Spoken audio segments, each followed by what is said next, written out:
एक मूर्तिकार कहानी। गोटिए राज्य रे जड़े मूर्तिकार थांती। से अनेक आकर्षणीय मूर्ति गढ़ुतिले।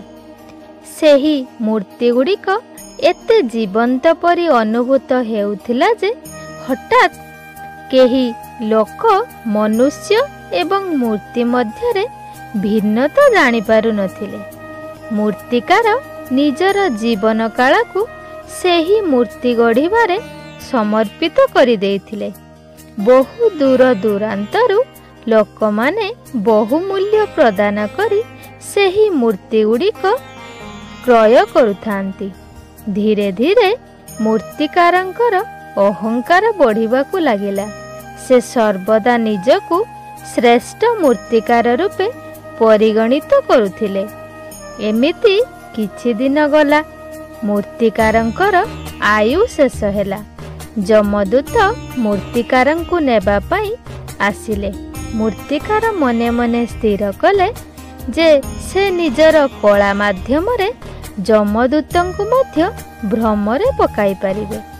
सेथिपाई निज शरीर सदृश 100टी मूर्ति गढ़िले एवं समस्त मूर्ति जीवंत परी अनुभूत हेउथिला एवं से निजे मध्य सेही मूर्ति मानंक मध्यरे सोई रही थांती। जमदूत देखिले 100टी मूर्ति एका प्रकारर एवं जीवंत परी देखा जाउछि। एथिरु से केउ मूर्तिर प्राण हरण करिवे किछि स्थिर करि पारिले नाही। एते सुंदर एवं जीवंत मूर्ति गुड़िक देखि जमदूत सतरे भ्रमरे पड़ीगले। तापरे जदि बा से सबु मूर्ति गुड़िक भांगी पारंती तेबे मूर्ति एवं मनीष मध्यरे पार्थक्य जानी पारंते। किंतु से भाबिले मूर्ति गुड़िक भांगिले निश्चित कलार अपमान हेबो। तेणु एहा करिबा अनुचित। सेथिपाई से मूर्तिकारर एपरी चतुरता को नष्ट करिबा पई कहिले, मूर्ति गुड़िक बेस जीवंत मन हेउछि, किंतु एथिरे गोटिए त्रुटि रहि जाइछि। जदि मूर्तिकार मो आगो को आसंती तेबे मु से त्रुटि गुड़िक तांकु कहि पारंती। एई कथा सुनिबा मात्रे मूर्तिकार तिले मात्र विलंब न करी सोईथिबा जागारु उठी पड़िले एवं कहिले, आपण मिछ कहउछंती। आज जाए मोर मूर्ति गढ़िबारे कौनसी त्रुटि हुई नहीं। केउठी त्रुटि रहिछि कुहंतु। पृथ्वी पृष्ठरे जेते मूर्तिकार अछंती मु सेमानंक मध्यरे श्रेष्ठ मूर्तिकार।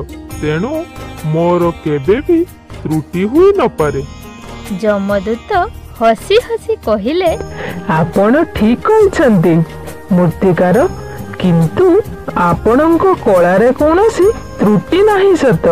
हेले आपण मते भ्रमरे पकाइबा पई जेउ त्रुटि करिछंती सेथिपाई मु एहिपरि कहिली।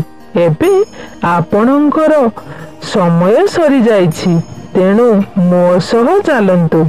मूर्तिकार निर्जर मूर्खता एवं अहंकार पाई एते सबु योजना गुड़िक पानी रे पकाइले।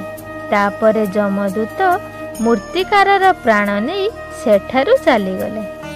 एथिरु आमे शिखिले अहंकार करिबा अनुचित। धन्यवाद।